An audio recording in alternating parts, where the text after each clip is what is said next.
आज इमरजेंसी की 50वीं सालगिरह है और इसको लेकर सियासत फिर गरमाई हुई है।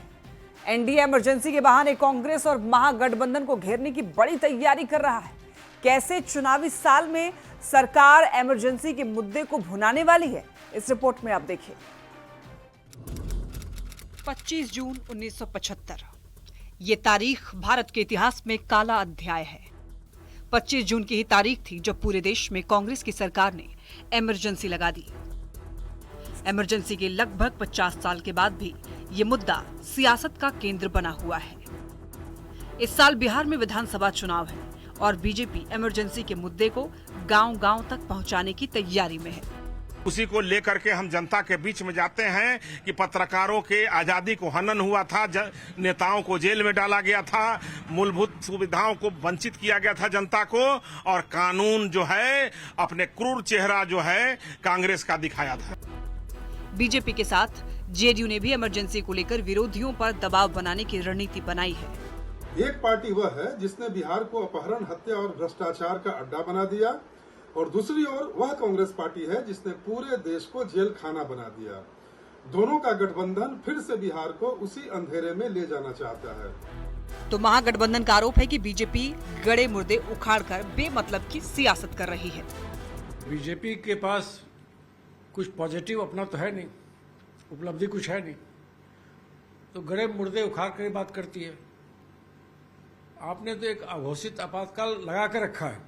सरकार के खिलाफ जो बोलेंगे उनके खिलाफ जांच एजेंसियां पहुंच जाएंगी, उनका नौकरी से निकाल दिया जाएगा। ये तो इमरजेंसी से ज्यादा हालात खराब हो गए हैं। इमरजेंसी के मुद्दे पर बीजेपी लगातार कांग्रेस को घेरती रही है।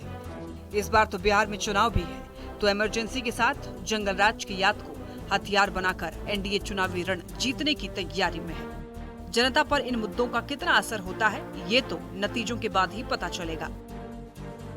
न्यूज़ 18 के लिए पटना से संवाददाता शैलेंद्र की रिपोर्ट।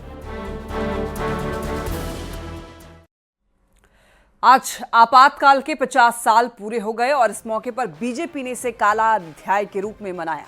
इसी के साथ पूरे बिहार में आपातकाल की बातों का 28 जून तक प्रचार करने का अभियान चलाने का फैसला लिया है।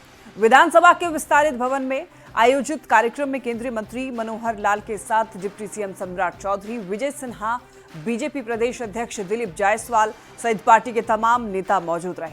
सम्राट चौधरी ने आपातकाल की याद दिलाते हुए कांग्रेस पर प्रेस की आजादी पर प्रतिबंध का आरोप लगाया। लोगों ने वैसा दिन भी देखा जब पत्रकारों को हजारों की संख्या में जेल में डालने का काम किया। राजनीतिक कार्यकर्ता का कोई गुनाह नहीं, तब भी उनको बैठने का काम किया गया। कोई एफआईआर नहीं, इसके बावजूद भी लोगों को जेल भेजने का काम किया गया।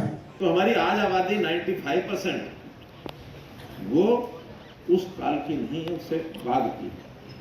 तो उस बाद की 75 के बाद की जो हमारी संख्या है या जिनकी समझ उसके बाद बढ़ी है, बारे में बताना होगा कि संविधान की हत्या किसने की।